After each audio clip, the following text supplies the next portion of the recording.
Selamat siang, selamat datang untuk hari ini seperti biasa di channel IG Ciputra Hospital Citra Raya Tangerang. Kita mengadakan live streaming untuk konsultasi kesehatan. Nah, untuk hari ini kita akan membahas materi yang untuk deteksi dini hipertensi. Di tengah kita sudah hadir Dr. Vidya Umami, spesialis penyakit dalam, konsulan ginjal hipertensi ya dok ya. Selamat siang dokter. Ya, gimana kabarnya dok hari ini? Baik, ini sangat menarik sekali ya sahabat Ciho semua.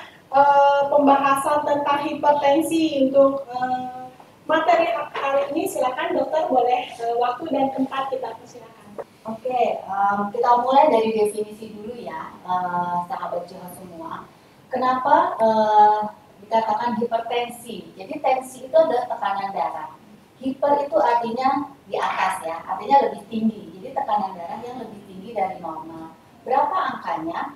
Angkanya itu kita punya dua angka kalau untuk tekanan darah. Yang atas itu namanya tekanan darah sistolik, yaitu ketika jantung memompa darah ke sirkulasi ya, ke seluruh tubuh.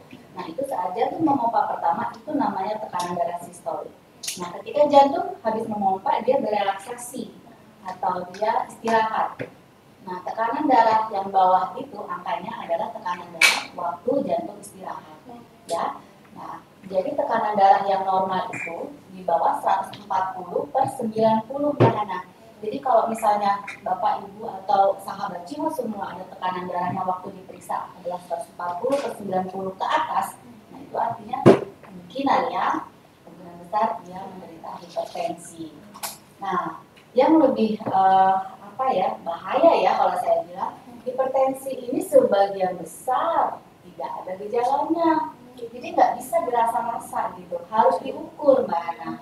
Bisa jadi nggak ada keluhan apa-apa, tapi tinggi gitu. Jadi badan kita nggak segitu mudahnya memberikan gejala kalau kita menderita tekanan darah yang lebih tinggi. Kecuali memang udah berat gitu. Jadi kalau udah berat nih, misal tinggi sekali, itu bisa jadi ada gejalanya. Namun walaupun tidak ada gejala, dia bisa memberikan komplikasi yang memang bisa mematikan. Nah, namanya kita seringkali disebut silent killer, pembunuh yang diam-diam Mbak Ana. Gitu dong. Ya, jadi itu yang memang harus kita pahami dari hipertensi ini. Dia tidak bergejala, tapi bisa memberikan komplikasi sampai dengan kematian. Kayak gitu. Ya, mungkin slide berikutnya.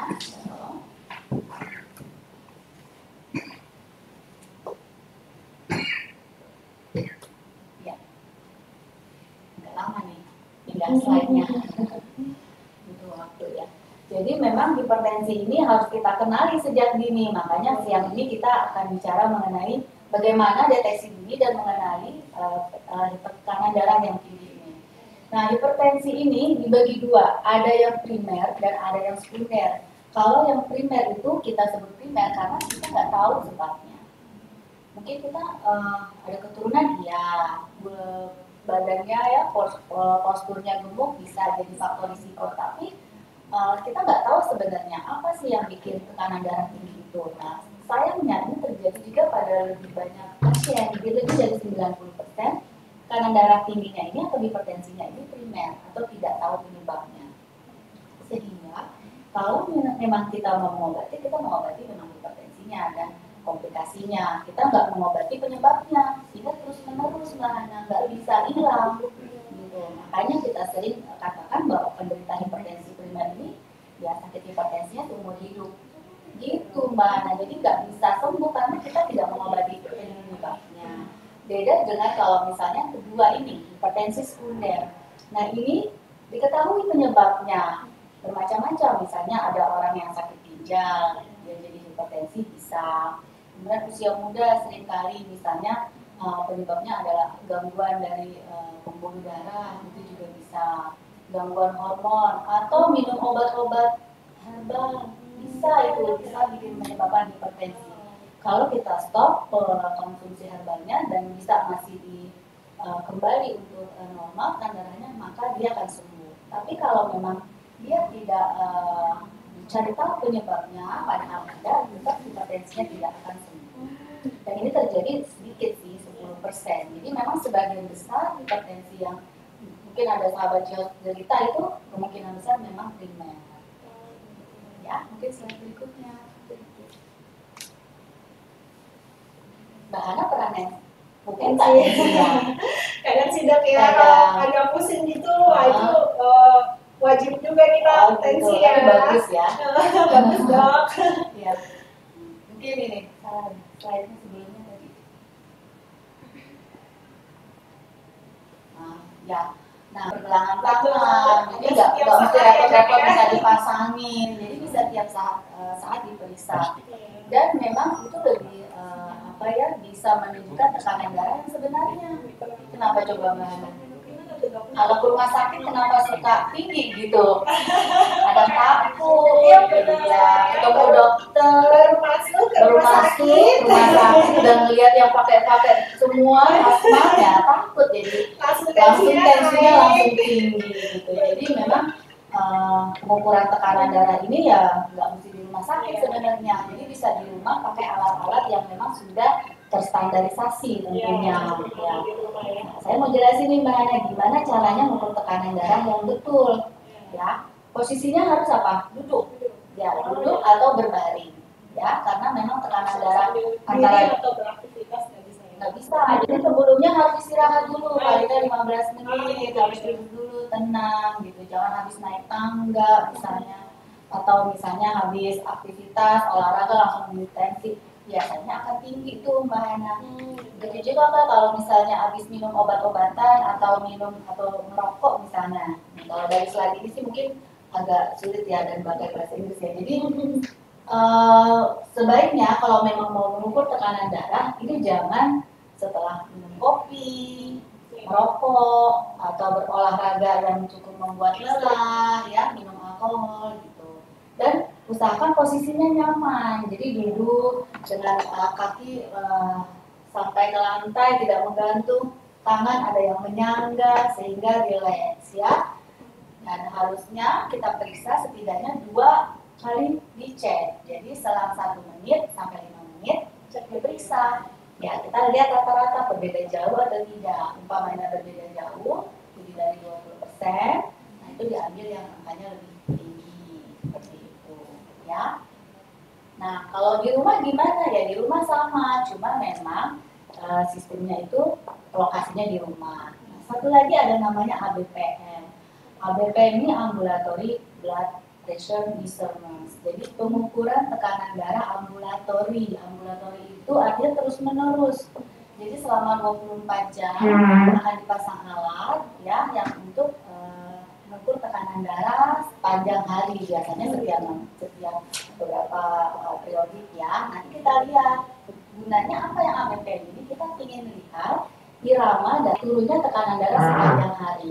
Karena tekanan darah ini ada hubungannya dengan hormon-hormon baik di dalam tubuh yang bekerja berbeda baik di siang hari dan malam hari. Kalau kita bisa tahu siang dan malam perubahan tekanan darah kita bisa ngatur nih Mbak Hana minum obat pagi atau malam. Terus kenapa kalau malam itu kalau memang tekanan darahnya lebih tinggi dari siang, nah itu risiko-risikonya juga kedepannya berbeda dengan kalau yang malam cenderung turun. Jadi penting untuk mengetahui irama sirkadian, namanya irama sirkadian dari kita atau dari tekanan darah. Ini slide berikutnya. Nah ini klasifikasi. Jadi kalau udah di atas 140 ya beda dong antara 140 sama 180 gitu. Jadi ada kelas-kelasnya nih. Ini kalau mana biasa ngurusin kelas rumah sakit ini ya kamar-kamar beda. Hipertensi juga ada ya. Hipertensi juga ada. Jadi baik yang sistolik ya maupun yang diastolik ini ada yang normal, bahkan di bawah 130. Udah mulai hati-hati lampu kuning kalau mau dekat-dekat 140 ya. Kalau misalnya grade 1 antara 140 sampai 159 dengan diastoliknya 90 sampai 99. Nah, kalau udah di atas itu hati-hati, itu udah level paling tinggi ya, udah grade 2 gitu. Dan kalau di bawahnya lebih dari 100. Ini klasifikasi kalau kita periksa di rumah sakit atau di klinik ya. Nah, coba kita lanjutkan. Nah, ada lagi nanti klasifikasinya kalau kita periksanya di rumah. Nah, beda nih Mbak. Nah, klasifikasinya lebih rendah biasanya. Jadi kalau ini kalau di office tuh artinya di klinik atau di rumah sakit ya kan standarnya 140/90. Nah, kalau misalnya di rumah yang home blood pressure itu 135 dan 85. Karena memang kalau di rumah kan tekanannya atau pressure lingkungannya itu lebih rileks, jadi lebih nyaman buat pasien. Jadi kalau tekanan darahnya lebih tinggi, nah berarti lebih berat sebenarnya gitu. Kalau ini ABPM 24 jam dihitung berapa siang dan berapa rata-rata malam. Jadi penting kalau di mana nggak mesti di rumah sakit ukur tekanan darah atau di klinik. Jadi di rumah pun bisa. Jadi saya sangat menganjurkan nih buat sahabat cuma semua punyalah pengukuran tekanan darah di rumah atau misalnya kalau di rumah enggak, iya di depan rumah ada bidan atau ada posyandu, ada puskesmas, sering-sering aja gitu. Apalagi kalau udah pernah ketahuan tinggi, ya. Kita lihat lagi selanjutnya. Nah, jadi penting untuk tahu Mbak Hana. Jadi kalau misalnya kita tahu nilai kita berapa, kita bisa jadi antisipasi ke depannya gimana. Apakah ada risiko-risiko atau komplikasi yang mungkin datang. Nah, jadi know your number. Jadi jangan tahu nomor HP aja Mbak Hana ya. Jadi tahu tekanan darahnya berapa, di bawah 140/90 enggak? Kalau iya, insya Allah sih aman ya. Terus next. Sehingga kalau misalnya kita bisa tahu tekanan darah kita,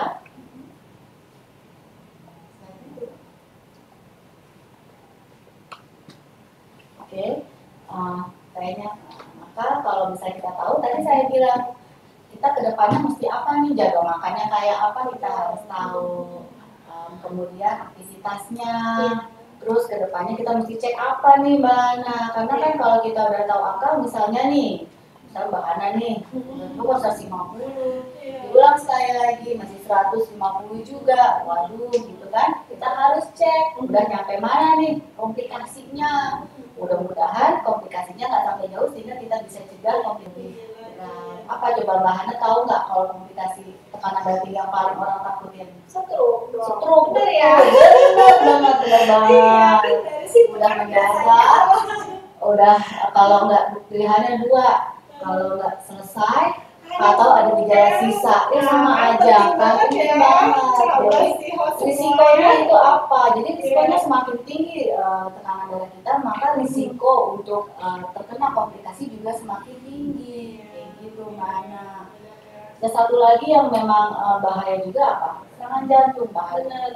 Itu juga sangat berkaitan dengan tekanan darah yang tinggi. Kalau misalnya tekanan darah kita itu selalu tidak terkontrol, maka risiko-risiko itu diikutin Mbak Hana. Ya. Satu lagi kalau di bidang saya yang paling sering juga apa? Mbak Hana suka lihat saya di atas ngapain? Bukan, hemodialisis. Iya. Nah, orang-orang yang gagal ginjal itu cenderung memang tekanan darahnya tinggi. Ya, bisa jadi dia akibat dari tekanan darahnya membuat gagal ginjal atau sebaliknya yang gagal ginjal juga bisa bikin tekanan darahnya tidak terkontrol karena dia berkorelasi ya, berhubungan antara ginjal dengan tekanan darah. Ya, kalau kita lihat ya badan kita ini udah kayak mesin Mbak Nana, satu dengan yang lain organ-organnya itu saling berkoneksi. Jadi kalau misalnya satu sakit, dampaknya nggak situ aja, tapi ke semua organ seperti itu ya. Oke, mungkin yang nanti mau saya sampaikan ya setelah ini memang cara mengukur tekanan darah. Mungkin tadi ya udah pakai alat yang betul ya. Kemudian duduk dulu ya 3-5 menit. Kemudian harus yang kedua alatnya itu dong Mbak. Nah, jadi kalau udah beli alat jangan setahun misalnya dipakai terus, nggak dikalibrasi, nggak diganti baterainya. Iya kayak handphone juga harus dicas. Takutnya error. Jadi kok tensinya tiba-tiba 180 terus ada apa? Yang mestinya tinggi jadi rendah, yang rendah jadi tinggi kan bahaya. Gitu ya. Kemudian kondisikan seperti tadi ya, misalnya posisinya duduk, tenang, tidak harus aktivitas aktivitas berat. Bapak, ibu atau sahabat Ciwas ke rumah sakit juga seperti itu. Jadi kalau mau di tensi nih sama perawat, baru nyampe, abis naik tangga, naik angkot, naik ojek ya, duduk dulu, ya sebentar ya mbak, saya duduk dulu, gitu, jangan buru-buru, gitu ya. Oke, mungkin yang selanjutnya ya. Tadi juga ada pengurus 2 kali ya Mbak Hana ya, idealnya tuh 2 kali selang 1-3 menit ya. Kemudian kalau yang ketiga dilakukan kalau misalnya kedua ukuran tersebut memiliki selisih yang beda jauh gitu. Jadi diukurlah yang ketiga. Tapi kalau dengan 2 kali cukup. Mungkin slide berikutnya di skip aja nih 2 slide. Kita lihat langsung ke gejalanya kali ya. Gejala hipertensi. Untuk hipertensi tadi yang di awal slide saya bilang sebenarnya nggak ada gejalanya.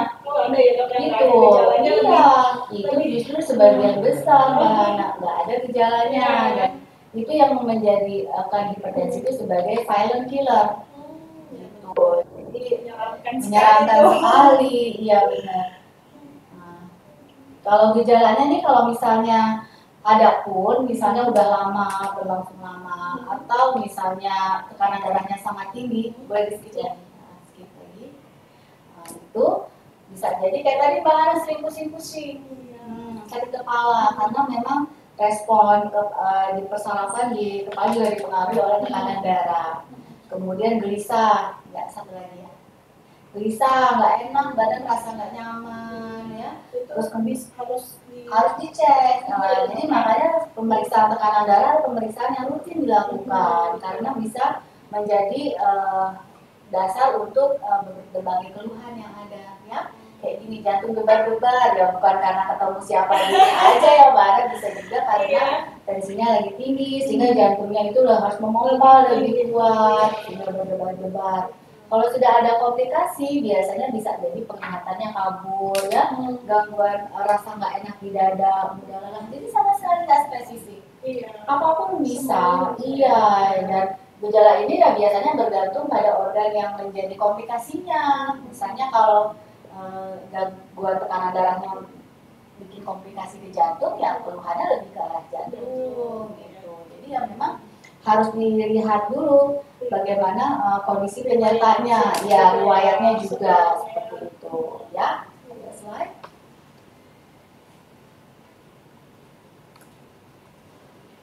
Nah, kalau misalnya kita ini kan serem ya, terus pasti kita mikir apa semua orang bisa kena darah tinggi gitu, ya. Siapa sih yang lebih rentan, yang nggak rentan gitu. Nah, satu, kita semua harus deteksi dini. Berapa tensi kita itu harus tahu. Mau ada keturunan kah, mau nggak ada risiko yang lain, tetap kita harus cek, ya. Umur juga nggak mempengaruhi ya. Mempengaruhi tentunya. Jadi memang ada faktor risiko ini. Jadi ada faktor risiko yang bisa kita modifikasi atau kita ubah. Ada yang tidak dapat. Seperti umur kan nggak bisa kita ubah. Memang semakin usia di atas 40 tahun, biasanya risiko untuk menderita hipertensi itu akan lebih tinggi dibandingkan yang usianya lebih rendah atau lebih muda, ya. Kemudian jenis kelamin, kadang ada yang bilang perempuan lebih tinggi dari laki-laki, tapi tidak terlalu berbeda bermakna, ya. Yang ketiga adalah keturunan. Nah, kalau keturunan ini ya kita kan nggak bisa ubah lagi ya. Jadi kalau misalnya udah jelas bapak ibu, om tante ataupun kakek gitu ya, ada keturunan atau ada riwayat hipertensi, kita pun berisiko, ya, karena itu diturunkan secara genetik. Nah, yang bisa kita ubah apa? Banyak. Jadi nggak cuma yang hal-hal yang tidak bisa dimodifikasi, faktor risiko ya kita sebut, ada yang bisa dimodifikasi. Misalnya kegemukan, bisa kita ubah atau kita turunkan berat badan dengan diet yang bagus, ataupun merokok ya bisa kita hentikan ya pelan-pelan, atau lebih bagus lagi berhenti sama sekali ya, karena memang risikonya jauh lebih tinggi. Kemudian kurang aktivitas, kurang olahraga gitu kan, sekarang udah ngetren banget nih olahraga ya, mau jogging, mau goes ya, yang gampang-gampang aja, pokoknya bergerak secara rutin, kalau bisa tiap hari ya, tapi memang harus lebih sering lagi. Kadang kita olahraganya seminggu sekali itu juga kebanyakan jajannya ya Mbak Hana ya. Gitu. Jadi memang harus rutin olahraga itu minimal itu ya memang 3 sampai 4 kali seminggu ya. Lebih banyak, lebih sering lebih bagus ya. Konsumsi garam ini yang kadang kita nggak sadari ya. Itu penting juga ya dok. Banget. Jadi kalau garam itu dia membuat tensi kita cenderung lebih gampang naik Mbak Hana. Ya. Kalau misalnya konsumsi garam itu dari mana? Dari ikan asin ya nggak mesti ya. Kalau kita lihat fast food ya yang namanya french fries itu digaramin ya nggak sih? Kalau nggak kan hambar. Kemudian ayam goreng itu juga semuanya kan kalau rasanya enak pokoknya makanya itu garamnya udah pol ya udah banyak banget. Makanya kita harus jaga, harus seimbangkan dengan sayur ya yang berkuah atau kuahnya juga jangan pakai garam ya atau buah-buahan itu harus diimbangi sedikit aja porsinya ya, garamnya juga kalau bisa sangat dibatasi. Kemudian dislipidemia itu apa Mbak tahu nggak? Kolesterolnya tinggi, nah itu bisa kita turunkan, bisa dengan pola hidup, bisa dengan diet, bisa juga dengan obat-obatan ya. Kemudian konsumsi alkohol, nah kalau memang sahabat Jawa sadar kebiasaan alkohol, stop aja sudah ya. Itu memang efeknya stres nih yang terakhir Mbak Hana. Bisa ternyata berhubungan sama hipertensi. Jadi manage stres itu sangat penting gitu ya. Untuk tekanan darah dan juga untuk penyakit-penyakit yang lain juga sering berhubungan dengan faktor psikososial ini. Ya, saat lagi coba kita melihat masalah ini. Kita mau lihat bagi kenapa sih kan ini kita udah tahu nih faktor risiko hipertensi. Kemudian kita juga udah tahu gimana cara mengukurnya gitu. Terus kita udah tahu bahwa jumlahnya memang banyak.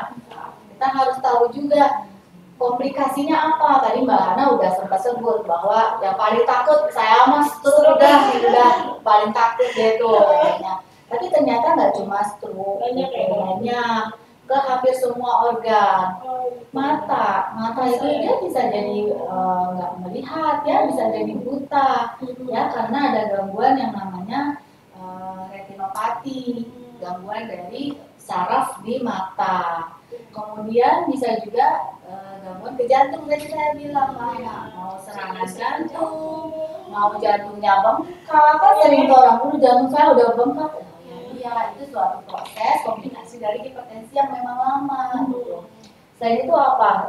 Penyakit pembuluh darah di organ lain seperti kaki ya. Jadi memang yang kita sebut dengan gangguan pembuluh darah kaki perifer yang di ujung ini sering nyeri biasanya. Di ujung-ujung kaki di jari-jari nyeri atau berubah karena kurangnya oksigen yang dibawa oleh pembuluh darah di daerah yang di ujung kaki.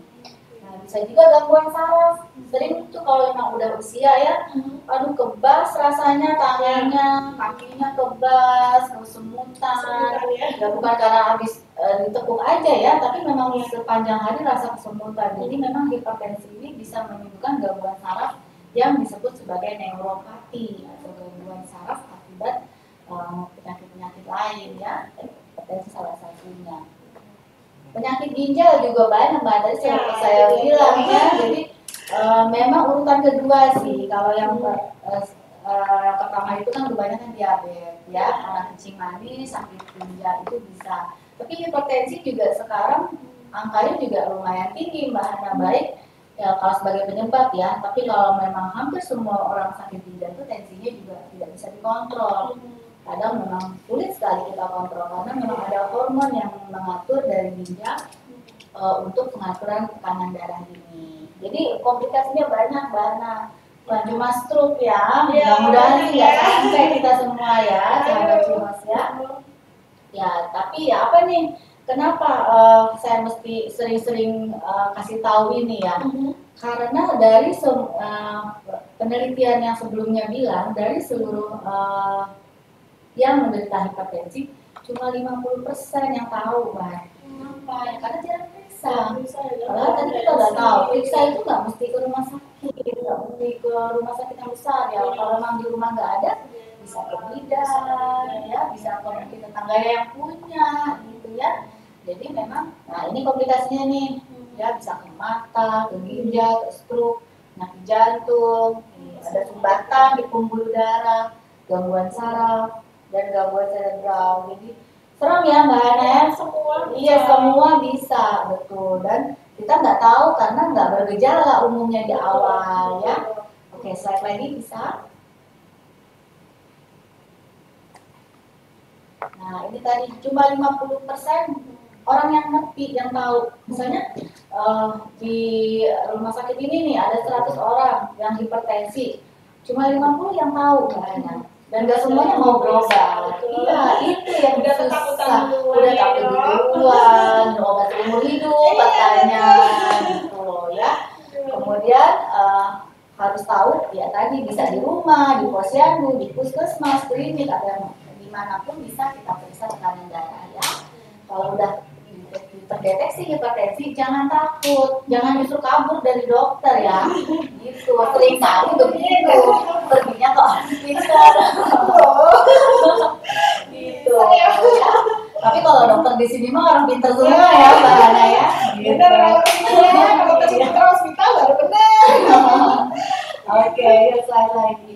Nah ini jadi kalau misalnya kita nggak tahu ada keluhan atau tidak, tetap harus periksa untuk tekanan darah ini, karena kalau setiap orang periksa, setiap orang tahu angka untuk tekanan darahnya, maka kita otomatis lebih mudah untuk menilai berapa sih angka kesakitannya di populasi atau di daerah ini misalnya. Jadi kita lebih tahu kebutuhan untuk pengobatannya. Jadi kita juga sebagai penyedia kesehatan jadi lebih mempersiapkan untuk pengobatan di masyarakat. Kalau diketahui lebih awal lebih bagus kok Mbak Hana, sehingga nggak sampai stroke. Nggak ada kalau seperti itu. Nah bisanya terkontrol Mbak Hana ya. Iya, jangan hipertensinya yang mengontrol kita. Jadi kita yang mengontrol hipertensinya, betul ya. Jadi itu seperti poin yang nomor 3, kalau sebagian bisa mengontrol tekanan darahnya hanya dengan perubahan gaya hidup aja. Ya, tapi kalau memang benar-benar strict loh, dari makanan, dari olahraganya, dari makan makanan yang ini, yang makanan yang kurang baik, kalau banyak lemak, ya itu kan meningkatkan risiko terjadinya hipertensi. Nah ini, nah kalau kita udah periksa nih, misalnya kalau normal jangan tenang-tenang gitu, umur tetap naik terus kan, risiko tetap ada. Jadi tiap 2 tahun paling tidak periksa, check up. Kan sekarang lagi tren nih, medical check up gitu. Harusnya setiap 2 tahun walaupun normal itu diperiksa, betul. Kalau kita udah lampu kuning nih, kayak hipertensi tadi 130 sampai 139 ya, udah sampai 140, cek 1 tahun sambil kita olahraga, pola hidup yang baik, makan makanan yang baik, mudah-mudahan nanti turun kelas Mbak. Iya. Ya, kalau turun kelas ya turun kelas, jangan cuma naik kelas ya. Jadi kalau turun kelas itu lebih bagus kalau kalian. Kalau buat Mbak Hana maunya naik kelas ya. Karena saya udah kelas. Iya. Jadi kalau hipertensi derajat 1 ini harus dipastikan lagi. Jadi yang tadi tekanan darahnya udah mulai tinggi nih, di atas 140. Oleh karena itu harus dipastikan lagi dalam 2 bulan ini bagaimana nih perkembangannya, memburuk atau tidak. Harus modifikasi gaya hidup dan melakukan pengobatan ya. Nah kalau hipertensi derajat 2, kalau tekanan darahnya tinggi banget, sahabat cuaca 180, segera aja ke UGD. Ya, kita cari tahu, jangan sampai keburu komplikasi yang kita takutkan. Gitu, ya. Nanti selanjutnya dokter akan memberikan saran apa yang harus dilakukan dan apa yang harus diminum obatnya. Nah ini pola makan, tadi kita ngomong pola makan kayak mana sih? Ibu-ibu yang di rumah juga bingung masaknya yang bagus sih yang kayak gimana, selama ini salah apa gitu ya. Nah ini kalau gula batasi memang penggunaannya ya, termasuk mungkin karbohidrat. Kalau memang ada diabetes itu kan harus dibatasi karena semua di badan kita menjadi gula. Ya. Garam tadi sebenarnya dibolehkan itu hanya 1 sendok teh ya per hari gitu. Begitu memang. Jadi makanya saya bilang makanan yang enak itu garamnya udah pasti banyak gitu. Jadi ya bolehlah makanan tapi porsinya sedikit-sedikit aja. Ya, protein lemak, batasi daging yang berlemak dan minyak goreng. Daging lemak itu ya, kebanyakan dari daging merah kan, sapi, kerbau, kambing ya, itu daging merah. Tapi kalau yang namanya daging putih, ayam, ikan, nah itu boleh ya, boleh juga tinggi protein sehingga bisa dikonsumsi lebih banyak. Jadi boleh pilih mana antara daging merah atau daging putih. Kalau nggak sih pilih daging putih. Ya, Kali-kali aja kita makan daging merah hanya untuk apa namanya karena lemaknya kan tinggi banget ya, jadi jangan terlalu banyak. Kalau buah-buahan, nah ini yang boleh banyak selama tidak ada kontraindikasi atau kelainan organ yang mengharuskan makan buahnya dibatasi. Seperti orang seperti Buddha kan makan buahnya dibatasi. Jadi selama tidak ada keluhan yang atau penyakit yang lain, buah dan sayuran relatif aman. Ya, ini slide lagi dari tips slide itu. Nah ini tipsnya, nih. Biasanya sih enak kasih tahunya, ngerjainnya, ya yang susah. Sahabat Jiwas mungkin ya, kita lihat kontrol tekanan darah teratur ya. Kalau memang tidak bisa di klinik, di rumah sakit bisa di rumah. Kalau ada apa-apa baru kita ke rumah sakit ya. Tekanan darah ini kan kita lihat tadi tanpa gejala. Jadi walaupun nggak ada gejala, kita harus secara rutin lah ya periksa tekanan darah kita ya. Kemudian pastikan kalau memang udah kena darah tinggi, itu tersediaan obatnya, bahannya, jangan sampai kehabisan. Tadi kan kita bilang kalau tekanan darah itu sifatnya seumur hidup, yang primer. Jadi obatnya juga seumur hidup.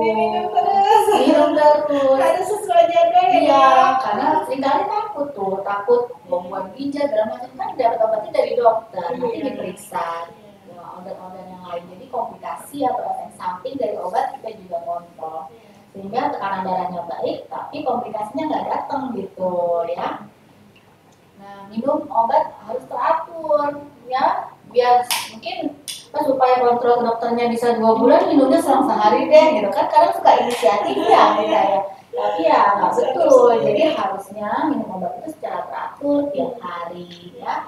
Memang kita harus tanyakan ke dokter efek sampingnya mungkin apa. Sehingga kalau di rumah kita merasakan ada efek samping, kita segera lapor ke dokter ya. Jangan kalau udah itu main stop aja obatnya tanpa diganti dengan obat yang lain. Karena obat darah tinggi itu banyak mana jenisnya. Ya, kita bisa manipulasi dari berbagai cara obatnya sehingga banyak dan bisa dikombinasi. Jadi pengobatannya biasanya nggak cuma satu, Mbak. Kalau tekanan darahnya udah di atas 160, biasanya kita kombinasi 2 obat atau lebih. Tapi kalau masih kita kontrol dengan satu dan dengan modifikasi gaya hidup, ya itu sudah cukup. Iya. Iya, jangan kasihan. Oke, selanjutnya kayaknya udah ya, terakhir ya. Itu satu lagi, jangan menggunakan obat bebas. Ya, obat itu obat yang beli sendiri ya. Ya, mungkin ada kandungannya apa kita nggak tahu, efek sampingnya udah diteliti atau belum ya tahu ya. Nanti yang mendatang udah mulai gangguan organ kan. Nah ini dari Kemkes, sebenarnya saat ini saya ambil dari Kementerian Kesehatan yang memang selain untuk edukasi ke pasien secara umum ya. Jadi cerdik nih, mereka punya singkatan cerdik. Jadi singkatannya C itu apa? Cek kesehatan secara rutin. E-nya tanyakan asap rokok, jadi nggak boleh rokok. Ya, kalau R-nya rajin berolahraga atau aktivitas fisik. Kalau D-nya diet seimbang. I-nya istirahat, nah istirahat cukup. Jangan kerja terus loh Mbak Hana ya, harus istirahat. Yang lain juga penting K-nya, kelola stres. Iya, jadi memang ini slogan yang memang udah berlaku oleh Kemkes. Jadi seluruh masyarakat Indonesia tuh harus cerdik nih. Kalau kita foto logonya gini. Nanti kalau kita foto gini ya, cerdik ya. Iya, betul. Yuk satu lagi, slide-nya kayaknya masih ada. Dan slogan juga ya kalau nggak salah sih. Kalau misalnya nanti sahabat Jiwas ada yang mau bertanya, mungkin nanti bisa kita jawab setelah ini nih. Nah ini juga ada singkatannya lagi nih. Kendalikan hipertensi dengan patuh. P-nya apa tuh? Periksa kesehatan secara rutin dan ikuti anjuran dokter. A-nya atasi dengan pengobatan yang tepat dan teratur. T kayaknya tetap diet dengan gizi seimbang. Kurang lebih sih sama Mbak. Jadi biar gampang diingat ya. Umumnya upayakan aktivitas atau olahraga fisik yang aman dan hanya hindari asap rokok, alkohol dan zat karcinogenik lainnya. Tuh. Ya ini sih mungkin pengantar dari saya Mbak Ana. Kalau misalnya para sahabat Cihos misalnya ada pertanyaan itu bisa disampaikan dan nanti kita masih ada waktu ya untuk tanya jawab. Baik ya, sangat seru sekali ya pembicaraan kita hari ini. Mungkin yang sahabat Cihos di rumah semua mau bertanya-tanya, boleh silakan kirim pertanyaan melalui komentar. Nanti kita bacakan sini di ini ya Dok ya, dijawab ya Dok ya. Satu langsung dijawab aja jadi nggak lupa ya Mbak. Oke, ini udah ada pertanyaan Dok langsung nih, banyak nih pertanyaannya. Oke, pertanyaan pertama, umur saya 34 tahun, bisa kena hipertensi nggak Dok? Nah itu dia. Banyak nih tenang-tenang di usia muda ya, hati-hati. Ternyata kan sekarang memang insiden atau kejadian hipertensi itu walaupun dia lebih berisiko di usia 40 tahun ke atas, makin sini makin banyak makin muda makin bisa terkena karena pola hidup juga ya Dok ya. Pola hidup berubah. Dan satu lagi kita mulai juga banyak tahu banyak penelitian dan pengobatan untuk yang hipertensi yang primer itu Mbak. Hipertensi primer kan diketahui sebabnya. Nah, ini kebanyakan diderita oleh usia muda ya. Usia muda nih kebanyakan apa? Biasanya ya karena ada penyebab yang lain ya seperti gangguan tiroid. Sering pernah dengar nggak gangguan tiroid? Jadi tunjangan itu kan bisa usia muda atau penyakit yang kebanyakan wanita derita yaitu lupus. Nah itu lupus juga bisa bikin tekanan darahnya tinggi sampai gangguan ginjal dan penggunaan obat-obat herbal ya atau zat-zat itu bisa hati-hati sekali betul. Jadi kita nggak tahu kandungannya ternyata bisa membuat kalau perlu konsultasi dulu ya Dok ya. Ya kandungannya apa lihat jelas. Terus saya juga mau infoin juga nih sama sobat Cihos semua. Untuk dokter Vidya ini ada di Ciputra Hospital, ini praktek setiap hari Selasa sampai Kamis jam 9 sampai jam 1 ya. Kalau ada yang mau ditanya-tanyakan boleh datang langsung ke Ciputra Hospital. Oke, ini ada pertanyaan kedua. Pertanyaan kedua dari Ibu Sinta. Dokter, apakah hipertensi di kehamilan bisa berlanjut sampai kita sudah lahir? Menarik sekali Bu Sinta. Ya, ini untuk para perempuan sering menjadi pertanyaan bahkan mungkin mengalami yang namanya hipertensi pada kehamilan. Jadi kalau hipertensi pada kehamilan itu kita punya kelompok-kelompoknya ya. Apakah dia memang hipertensi lama yang kemudian saat hamil terus berlanjut, yang pertama hipertensi kronis dalam kehamilan. Apakah dia memang hipertensi yang sifatnya khusus waktu hamil ya, yang kita sebut preeklamsia atau eklamsi. Nah itu juga harus kita lihat dulu, ada pemeriksaannya. Nanti kalau misalnya Bapak Ibu atau sahabat Cihos sedang hamil ternyata tensinya tinggi gitu ya. Nah apakah bisa berlanjut? Memang sebagian walaupun tidak semua ya, itu bisa berlanjut sampai seterusnya, apalagi kalau punya faktor risiko yang lain karena keturunan salah satunya atau juga mungkin postur tubuh, gaya hidup, pola makan ya, atau ada kolesterol tinggi atau ada diabetes. Nah, itu semua meningkatkan risiko untuk kehamilan dengan atau hipertensi kehamilan yang bisa berlanjut setelahnya. Karenanya memang harus kontrol ya, sebulan, 2 bulan sampai 3 bulan kontrol terus setelah melahirkan. Kalau memang nanti ternyata sembuh, artinya itu hanya hipertensi sementara saat kehamilan. Ya hati-hati nanti kehamilan berikutnya bisa berulang. Tekanan darah yang tinggi saat kehamilan bahaya soalnya Mbak Hana, bukan cuma untuk janin ya, tapi untuk ibunya sendiri ya. Jadi tingkat kematian janin, tingkat gawat janin ya, dua-duanya bisa kena. Jadi kesian kan. Iya betul. Jadi memang bisa berlanjut, tapi memang tidak semua, bergantung pada jenis gangguannya waktu hamil dan juga faktor risiko lain. gitu. Oke, dan ini ya udah dijawab ya Ibu Iya. Sinta. Selanjutnya ini dari Bapak Yudi. Ini kakeknya mengeluh penglihatannya hilang secara tiba-tiba. Kakeknya riwayat hipertensi, terakhir check up tensinya 210 dong. Ini apakah termasuk gejala stroke mata? Oh iya. Terima kasih. Ya, tadi seperti sudah sempat sih, tadi baru sedikit ya kita jelaskan bahwa tekanan darah itu bisa sangat tinggi, ekstrim. Kemana-mana ya. Iya, dan tingginya tuh tinggi sekali Mbak Hana, jadi di atas 180. Itu berapa tuh dok kalau di 210? Bisa dianggap hipertensi emergensi.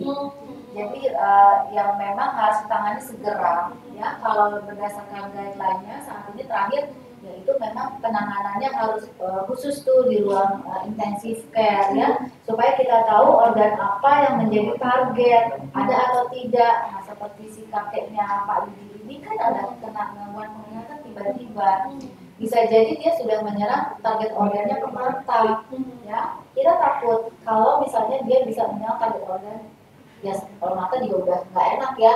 Maksudnya yang lain juga bisa kena, bisa jadi stroke, bisa jadi gangguan jantung dan segala macam. Jadi ini mungkin yang dinamakan hipertensi emergensi. Kalau saran saya sih sebenarnya segera itu dibawa, diperiksakan apakah memang gangguan penglihatannya itu akibat tekanan darah yang 200 loh ya. Jadi itu ekstrim tinggi. Nah ini memang punya kategori sendiri dalam hipertensi tekanan darah yang sangat tinggi ini, yang tadi yang saya sebut sebagai hipertensi emergensi. Oke, pokoknya kalau untuk kakek Bapak Yudi ini silakan aja datang ke Ciputra kalau misalnya mau tanya-tanya lebih lanjut ya dok ya. Saya rasa langsung bawa ke emergensi ya dok ya, karena tensinya memang sangat tinggi sekali ya. Mungkin perlu kita tahu juga nanti riwayat sebelumnya gimana, hipertensinya apa udah lama. Umumnya seperti itu, hipertensi lama yang tidak dikontrol, suatu saat dia bisa menjadi yang namanya hipertensi emergensi atau hipertensi yang darurat ya, yang harus segera mendapatkan penanganan dalam hitungan jam ya. Oke, untuk selanjutnya pertanyaan dari Ibu Feni. Saya umur 46 tahun, memiliki darah tinggi dan gula darah 350. Oh ya, jadi ada temannya nih, nggak cuma saya darah tanya, tinggi, iya ada ya. dua nih ya. Saya mau tanya apakah harus saya konsumsi untuk menurunkan keduanya atau apa yang boleh saya saya makan apa makanannya apa biar dijaga juga ya. Iya.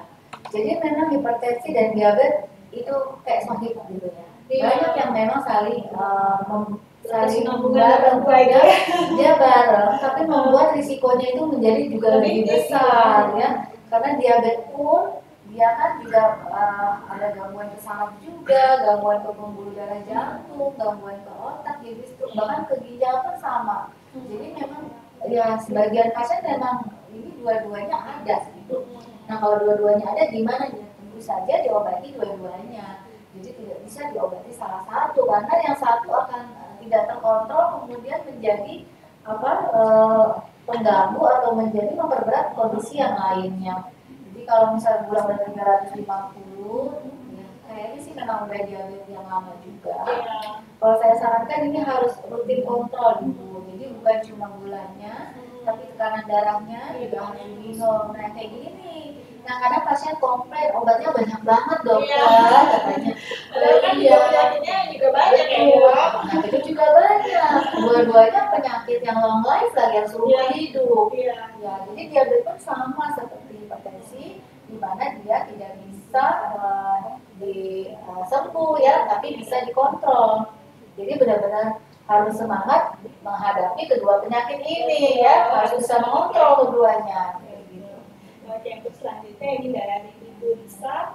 Pertanyaan, orang yang terkena hipertensi harus mengkonsumsi obat seumur hidup ya dok? Iya, tapi bahannya udah tanya, paling concern ya, masih seumur hidup iya. Jadi memang kenapa? Karena kalau misalnya kita minum obat nih Mbak, kemudian tekanan darahnya bagus, ya otomatis seneng dong ya. Kalau udah bagus berarti kalau saya obat lagi ya nggak gitu. Jadi tekanan darahnya itu rendah karena diberikan obat. Jadi obat itu bekerja untuk mengontrol tekanan darah. Kalau obatnya dilepas, dia bisa naik lagi atau justru nanti efek yang lebih berat yang namanya rebound, dia lebih tinggi naiknya sehingga komplikasinya lebih mudah terjadi seperti itu. Jadi memang harus umur hidup minum obatnya.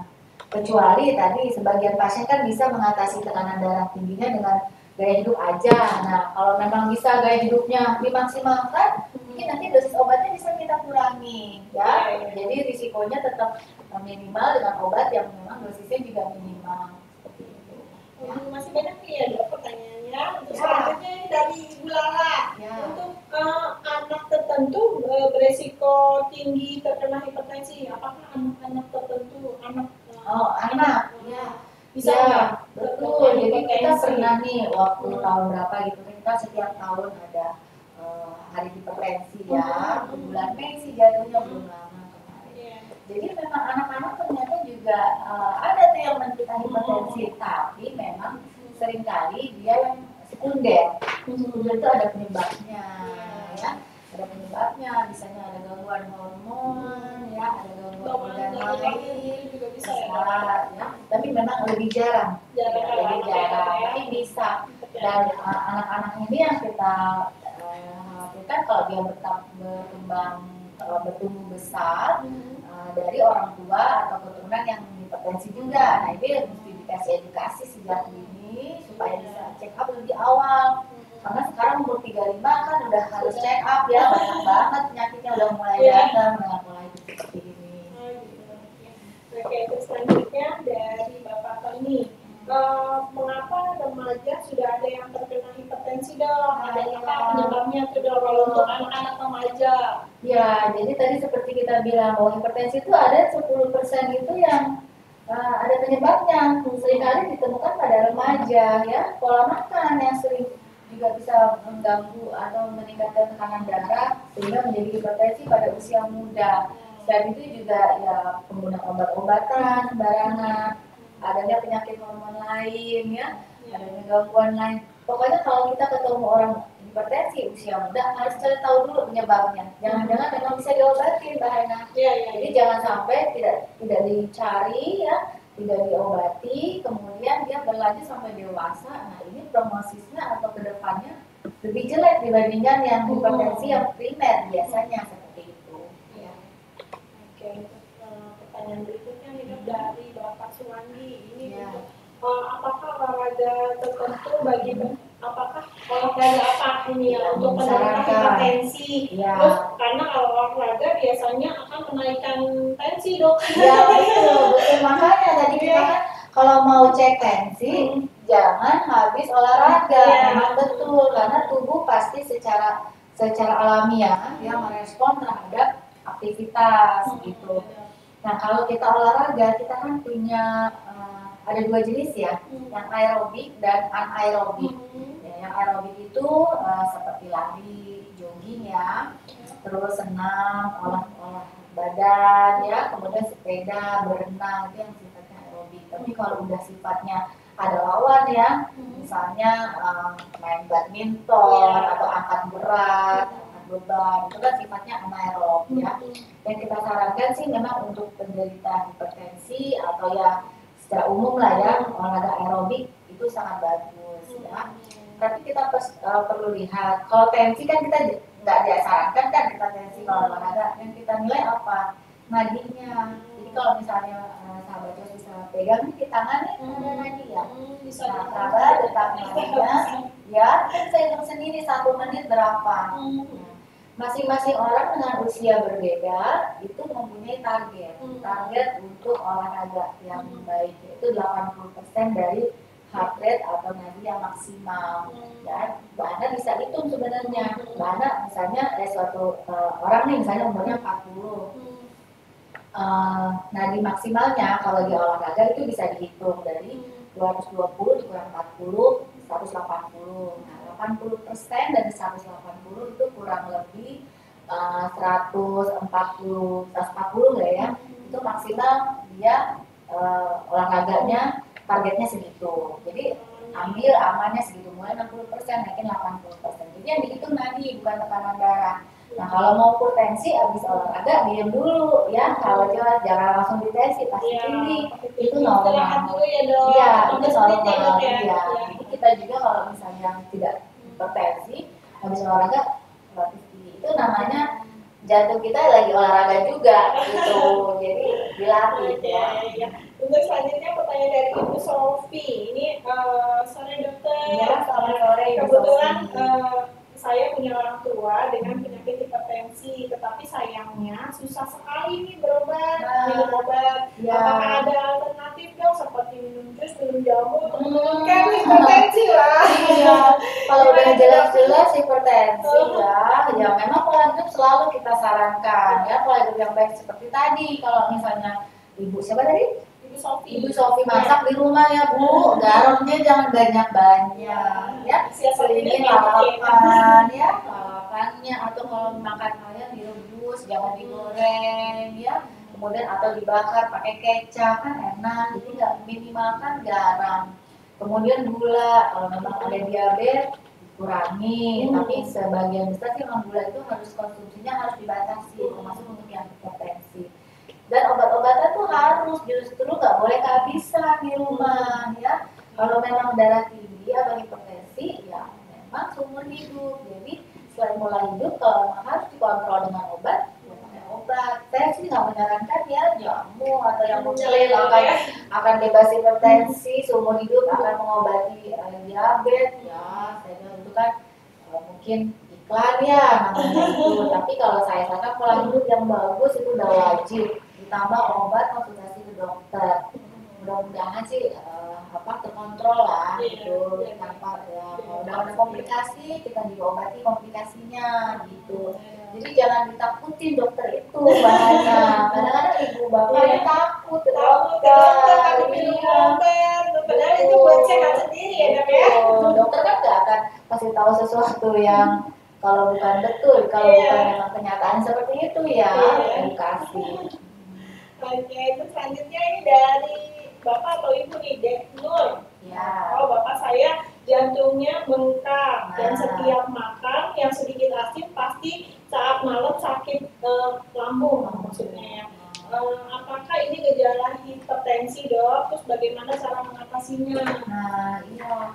Tadi kan kita bilang di awal hipertensi itu tanpa ada keluhan ya. Tapi kalau udah mulai ada keluhan, dicek aja nggak ada salahnya. Kemudian kalau misalnya tadi jantungnya bengkak, ada kemungkinan ya sebagai penyebab mungkin darah tinggi ataupun mungkin ada sebab lain gitu. Dengan data seperti itu masih terlalu dini sih saya bilang iya atau enggaknya. Jadi memang si bapaknya Dek Nur ini harus berobat dulu ya. Jadi nggak mesti ke rumah sakit yang besar, dan kalau bisa datang ke sini silakan. Tapi kalau memang agak sulit menjangkaunya, bisa ke puskesmas dulu ya. Nanti diberikan arahan pasti sama dokter yang di sana. Ya. Oke. Terus selanjutnya dari Bapak atau Ibu Sani. Ini soalnya dokter pada penderita stroke ringan atau SNH dan darah tinggi yang rutin konsumsi obat, kalau minum obat pencahar BAB aman nggak dok? Soalnya BAB ibunya tidak lancar dok, 4 hari sekali atau seminggu sekali, itu gimana dok? Mungkin ini efek dari imobilisasi ya, atau mungkin orang stroke kan biasanya ada gejala sisa sehingga dia tidak bisa bergerak terlalu seperti biasa ya, jadi banyak berbaring di tempat tidur. Dengan kita berbaring tentu saja usus kita juga tidak terangsang untuk bergerak, untuk defekasi atau membuang kotoran secara teratur. Boleh saja aman untuk diberikan selama ya tidak ada gangguan pencernaan yang menjadi efek samping, dipantau aja sih gitu. Karena membuang kotoran itu menjadi suatu kebutuhan yang penting gitu, karena itu kan namanya sumber kuman ya, darah kotor, lalu itu harus dibersihkan secara teratur. Coba diberi makan jus buah dulu kalau tidak ada kontraindikasi ya, makan berserat ya, jus buah pepaya ya, agar atau jadi memang kalau memang masih bisa konsumsi makan per oral ya, atau dari saluran pencernaan. Oke, terus selanjutnya ini dari Bapak Wawan ya. Ini kalau habis treadmill, terus tensi 190 per 110, terus nadi cuma 120 kan maksimal, takutnya dok saat olahraga. Ya serem juga sih. Mungkin Pak Wawan coba dicek dulu habis treadmill istirahat dulu ya, mungkin 10 menit, 15 menit baru ditensi lagi. Kalau misalnya setelah 10 menit 15 menit istirahat, kemudian tensinya masih di atas 140, coba deh konsultasi ke dokter ya. Kawan umurnya berapa yang ada nggak? Nggak ada ditulis. Nggak ada ditulis ya. Kalau misalnya 120 sih kalau memang usianya masih muda ya, masih 40 ya, masih oke sih, maksudnya nadinya masih ya itu memang range dari olahraga segitu ya. Tapi kalau memang nanti pas sudah 15 menit istirahat di tensi masih tinggi, nah itu harus hati-hati. Oke, dan pembahasannya udah sangat menarik, sangat banyak ilmu ya yang kita dapat dari dokter Vidya ya dok ya. Ya ini untuk terakhir saya minta pesan-pesan dokter nih untuk sahabat Cima semua nih dok. Oh iya. Aduh pesan-pesannya udah dari tadi pesan-pesan ya. Tapi mungkin main aja buat sahabat Cima semua ya. Bahwa memang hipertensi ini adalah bukannya sesuatu yang pasti ada gejalanya. Jadi pemeriksaan tekanan darah itu harus dilakukan secara rutin, ada atau tidak ada gejala, ya. Dan kenali risiko masing-masing dari kita. Tadi udah dilihat ada risiko yang dimodifikasi, bisa dimodifikasi, ada yang enggak. Kalau memang kita punya dua atau lebih salah dari risiko tersebut, nah itu udah kewajiban kita untuk periksa tekanan darah, ya. Terus selanjutnya kalau memang baik, nah nanti kita ulang lagi secara periodik. Tapi kalau memang hasilnya jelek, jangan putus semangat ya, jangan takut justru ketemu dokter terus ya. Tugas kita adalah membantu kemudian supaya tekanan darahnya bisa dikontrol ya. Itu aja sih Mbak, mudah-mudahan bermanfaat ya. Terima kasih dokter untuk waktunya, untuk berbagi ilmu kepada kita semua sahabat Cima.